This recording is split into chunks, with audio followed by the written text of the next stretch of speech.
السلام علیکم ریڈرس، کیسے ہیں آپ سب؟ یہاں سے کی معصوم سے رائٹر رابر شاہ. سوری مجھے لیٹ ہو گیا ایپیسوڈ اپلوڈ کرنے میں، کیونکہ بیک ٹو بیک ہمارے گھر میں فنکشنز تھے بہت سارے، تو شادی وغیرہ کے، اس لیے ایپیسوڈ لیٹ ہو گئی. تو آج میں کوشش کروں گی کہ میں ناول کمپلیٹ کر کر نا اس کو PDF میں اپلوڈ کروا دوں، تو وہ زیادہ بہتر رہے گا. باقی ابھی جتنی ایپیسوڈس میرے پاس ہیں پروف ریڈنگ میں، وہ میں اپلوڈ کر دیتی ہوں. دین پھر میں باقی کی پروف ریڈ کر کے تو میں اس کو اپلوڈ کروا دوں گی. دین PDF کے اندر ہی ہو. جب میں کروں گی یہ تو میں آپ لوگوں کو بتا دوں گی، ٹھیک ہے؟ تو آج ہم سیریز کی نیو ایپیسوڈ ریڈ کریں گے. امید کرتی ہوں آپ سب کو لازمی پسند آئے گی. جس نے چینل سبسکرائب نہیں کیا وہ جلدی سے کر لے، اور ویڈیو کو لائک شیئر کمنٹ لازمی کریے گا. چلیے ناول اسٹارٹ کرتے ہیں. بسم اللہ الرحمن الرحیم. ناول ہے سیریز کس قلم لابر شاید، ایپیسوڈ 15. وہ اپنے آفس کی ریلیکسنگ چیئر کی پشت سے ٹیک لگائے خاموش بیٹھا تھا. ذہن میں بار بار صرف ایک ہی چہرہ ابھر رہا تھا، عمل کا چہرہ. اس کی گھنی داڑھی کے پیچھے ابھرتی وہ ہلکی سی مسکراہٹ اس مغرور شخص کی شخصیت کو مزید پرکشش بنا رہی تھی. ویسے تو برہان کم ہی مسکراتا تھا، مگر جب بھی اس کے لبوں پر مسکراہٹ آتی وہ واقعی قیامت ڈھاتا تھا.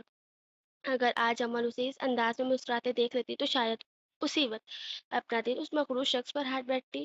وہ خیالوں میں گم تھا. ٹک ٹک. اچانک دروازے پر دستک ہوئی. برہان نے فوراً خود کو سنبھالتے ہوئے سیدھا ہو کر بیٹھنے میں ہی عافیت جانی. کم ان. اس نے اجازت دی. اجازت ملتے دروازہ کھلا اور اندر آنے والی کوئی اور نہیں بلکہ اس کی سیکرٹری مستبشرہ مبین تھی. میک اپ سے سجا چہرہ، مہنگا 2 پیس سوٹ، مگر دوپٹے اور اسکارف سے مکمل بے نیاز، ہونٹوں پر مصنوعی مسکراہٹ سجائے وہ برہان کے سامنے آ کھڑی ہوئی. سر، ایک فائل کے بارے میں آپ سے ڈسکس کرنا تھا، وہ مسکراتے ہوئے بولی. برہان نے ایک نظر بھی اس کی طرف نہ دیکھنا مناسب نہ سمجھا. شاید وہ ویسا ہی تھا، ایسا مرد جو غیر محرم عورت کو دیکھ کر اپنی نظریں جھکا لینا ہی بہتر سمجھتا تھا. جی مس مبین، تشریف رکھیے، بتائیے کیا ڈسکس کرنا ہے؟ اس نے آہستہ سے پوچھا. پہلے اس کے چہرے پر جو ہلکی سی مسکراہٹ تھی اب اس کی جگہ حسب معمول سنجیدگی نے لے لی تھی. مستبشرہ کی مخصوص مغرور چال چلتی ہوئی سامنے والی کرسی پر آ کر بیٹھ گئی. سر، آپ مجھے مستبشرہ کہہ سکتے ہیں، اس نے نرم لہجے میں کہا، جیسے وہ فاصلہ کم کرنا چاہتی ہو. برہان نے پہلی نظریں اٹھائی، مگر صرف ایک لمحے کے لیے. پھر فوراً فائل کی طرف دیکھتے ہوئے نہایت سنجیدہ لہجے میں بولا. مس مبین، میری نظر میں شادی سے پہلے ایک عورت کی پہچان اس کے والد اور شادی کے بعد اس کے شوہر کے نام سے ہوتی ہے. اس لیے میرے خیال میں کسی غیر محرم کو یہ زیب نہیں دیتا کہ وہ اپنی فیمیل سیکرٹری کو اس کے نام سے مخاطب کرے. ویسے بھی میں اپنی کمپنی میں خواتین کو اپوائنٹ نہیں کرتا، لیکن آپ کی مجبوری اور آپ کے ذاتی حالات کو دیکھتے ہوئے میں نے اپنی زندگی کا ایک اصول توڑ کر آپ کو اپوائنٹ کیا. میں اب مزید کوئی اصول نہیں توڑنا چاہتا، لہٰذا پلیز جو بات فائل کے معاملے میں کرنی ہے وہ کیجیے، اور آج کے بعد آفس کے تمام پروفیشنل معاملات میرے مینیجر کے ذریعے ہوں گے. میں نے ایک میل سیکرٹری رکھ لیا ہے، کل سے آپ انہیں اسسٹ کریں گی. گاٹ اٹ مس مبین؟ برہان نے ایک لفظ نہایت واضح انداز میں ادا کیا، جیسے اسے صاف صاف بتانا چاہتا ہو کہ اس کی کوئی ادا، کوئی مسکراہٹ یا کوئی کوشش برہان پر نظر انداز نہیں ہو سکتی. سامنے بیٹھی مستبشرہ کا چہرہ یکدم اتر گیا، سے جیسے کسی نے ایک لمحے میں اس کی اوقات یاد دلا دی ہو. وہ اندر ہی اندر پیچ و تاب کھا کر رہ گئی، مگر چہرے پر مصنوعی مسکراہٹ برقرار رکھنے کی ناکام کوشش کرتی رہی. یس سر، وہ مشکل بول پائی. گڈ، اب بتائیے کیا ڈسکس کرنا تھا؟ برہان نے اس بات میں صحیح لایا. وہ اس کے ہاتھ سے فائل لیتے ہوئے اس کا جائزہ لینے لگا. جی سر، اس فائل پر آپ کے سائن چاہیے تھے، اور آج رات آپ کی ایک ڈنر میٹنگ بھی شیڈیول ہے. مستبشرہ ہلکی سی گھبراہٹ کے ساتھ بولی. اوکے، یہ لیجیے، سائن ہو گئے ہیں، اور جب ڈنر میٹنگ کا وقت آئے قریب آئے تو میرے مینیجر کے ہاتھ صرف ایک ریمائنڈر بھجوا دیجیے گا. برہان نے فائل پر دستخط کرتے ہوئے اسے واپس بڑھا دیا. اوکے سر، وہ آہستہ سے بولی. اب آپ جا سکتے ہیں مس مبین. اس نے انتہائی پروفیشنل انداز میں بات ختم کی. مستبشرہ نے ایک آخری نظر برہان پر ڈالی، منہ بنایا اور خاموشی سے دروازہ کھول کر باہر نکل گئی. دروازہ بند ہوتے ہی برہان دوبارہ اپنی کرسی کی پشت سے ٹیک لگا کر انہیں خیالوں میں کھو گیا جن کے مرکز میں صرف عمل تھی. اچانک اسے کچھ یاد آیا. اس نے جھٹکے سے اپنا موبائل اٹھایا اور فوراً ایک نمبر ڈائل کیا. جیسے ہی دوسری طرف سے کال ریسیو ہوئی اس کا لہجہ یکدم سخت ہو گیا. میں نے تمہیں ایک کام دیا تھا، کہاں تک پہنچا وہ کام؟ اتنے نالائق کب سے ہو گئے ہو تم لوگ؟ جی سر، ہم وہی کام کر رہے ہیں، بلکہ جس شخص کے بارے میں آپ نے بتایا تھا وہ اس وقت ہمارے سامنے ہی ہے، ریسٹورینٹ میں بیٹھا ہے، بار بار گھڑی دیکھ رہا ہے، لگتا ہے کسی کا انتظار کر رہا ہے. اس نے گرجدار آواز سن کر دوسری طرف سے فوراً سے بول اٹھا. برہان کی نظریں یکدم تیز ہو گئی. اوکے، مجھے پل کی خبر چاہیے. وہ کہاں جاتا ہے، کس سے ملتا ہے، کیا کرتا ہے؟ ایک لمحے کی رپورٹ میرے پاس آنی چاہیے.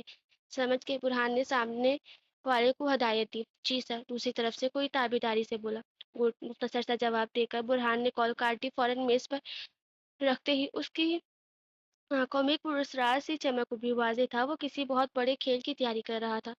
شکر ہے آپ آ گئی ہیں، بہت انتظار کروایا ہے آپ نے، مگر مجھے منظور ہے. ایان نے جیسے ہی کوئی अमर को रेस्टोरेंट के अंदर आते देखा। फौरन अपनी जगह से खड़ा हो गया और मुस्कुराते हुए उसकी तरफ बढ़ा, जैसे अगले गले लगाने का इरादा रखता। मगर अमर ने फौरन एक कदम पीछे हटकर दोनों के दरमियान मुनासिब फासला कायम कर लिया। अयान, मुझे तुमसे एक बात करनी है। मुझे उम्मीद है तुम मेरी बात समझने की कोशिश करोगे। वो संजीदा लहजे में कहती, सामने वाली कुर्सी पर बैठ गई। जी बोलो, मैं सुन रहा हूँ। अयान भी उसके सामने बैठ गया। बात करते हुए उसने बेतकल्लुफी से अपना मर्दाना हाथ अमर के हाथ पर रखा। अमर एक लम्हे के लिए उलझ गई। आज न जाने क्यों उसका ये लम्हा उसे बेहद अजनबी महसूस हो रहा था। वो खुद को शदीद अनकंफर्टेबल महसूस कर रही थी। अयान प्लीज, मैं अब सिंगल नहीं हूँ, मैं अब बुरहान की बीवी हूँ और अब मैं ये नहीं कर सकती। मैं अपने घर वालों के साथ बेवफाई नहीं कर सकती। चाचू, चाची, भतीजा, आगाजन सब मुझ पर बहुत बहुत भरोसा करते हैं। मैं उनका यकीन कभी नहीं तोड़ सकती। जब मैं बहुत छोटी थी तब मेरे वालिदैन मुझे छोड़कर चले गए। इस वक्त चाचू और चाची ने सिर्फ मेरी परवरिश ही नहीं की बल्कि मेरे वालिदैन बन गए। खतीजा ने हर कदम एक छोटी बहन बनकर मेरा साथ दिया और आगा जाने हर मोड़ पर मुझे समझाया, संभाला और सही रास्ता दिखाया। मैं उनके साथ बेवफाई नहीं कर सकती, कभी भी नहीं। उसने आहिस्तगी से अपना हाथ उसकी गिरफ्त से निकाल लिया और गहरा सांस लेते हुए बोली, ये कहते हुए उसकी आवाज़ भर आ गई, आंखों में नमी उतर आई थी।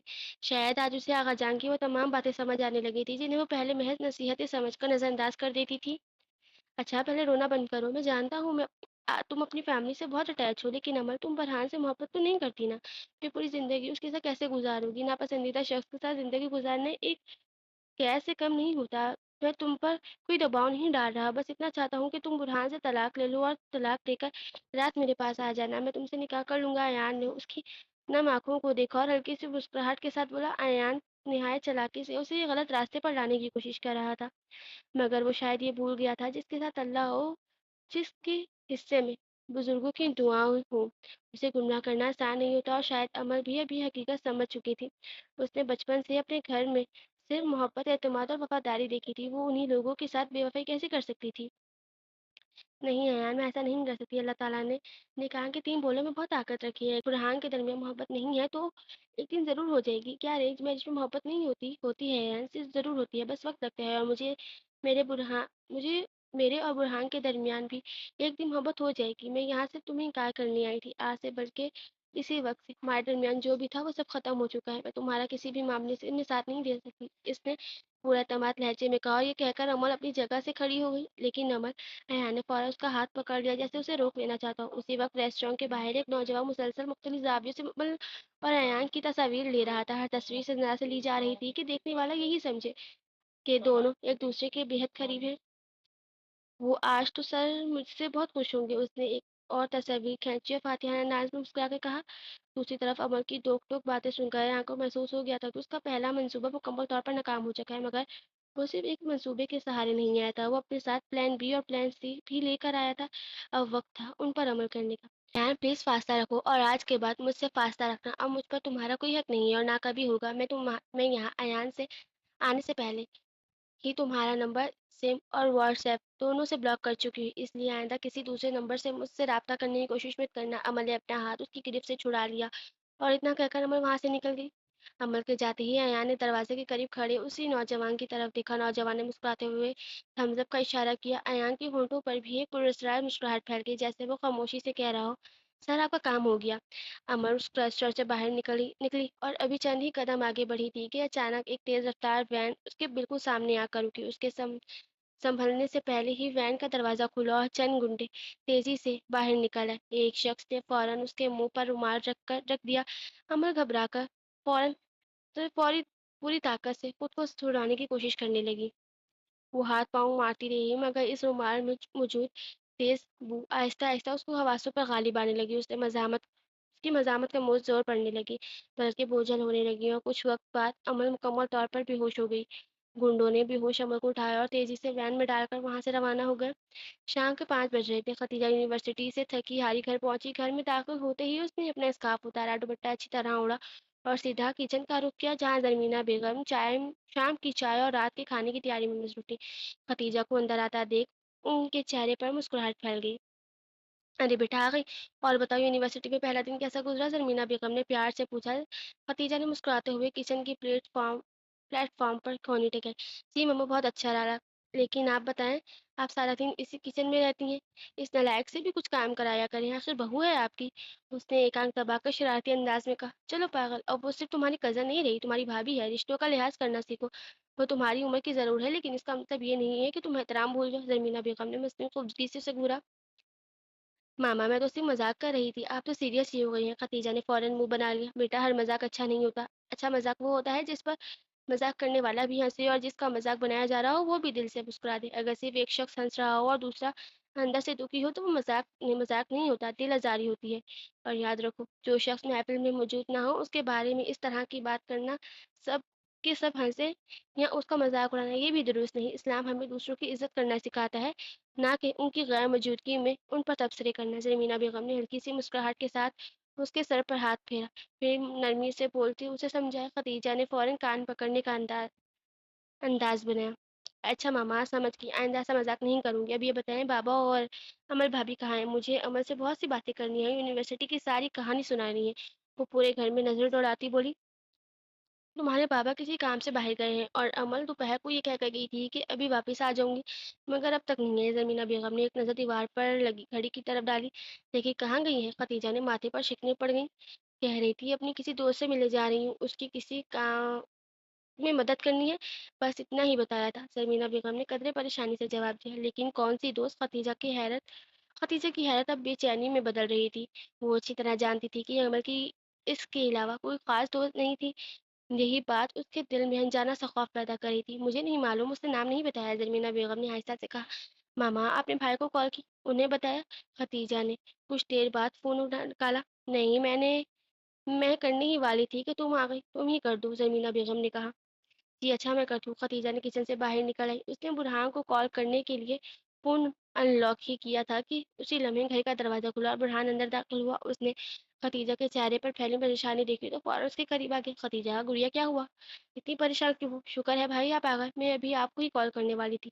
खतीजा ने जैसे सुकून का सांस लिया। बुरहान का दिल धड़क उठा। अच्छा ये बताओ, हुआ क्या है? सब खैरियत तो है? मामा, बाबा, आगा जानी यूनिवर्सिटी में किसी ने तुम्हें तंग किया?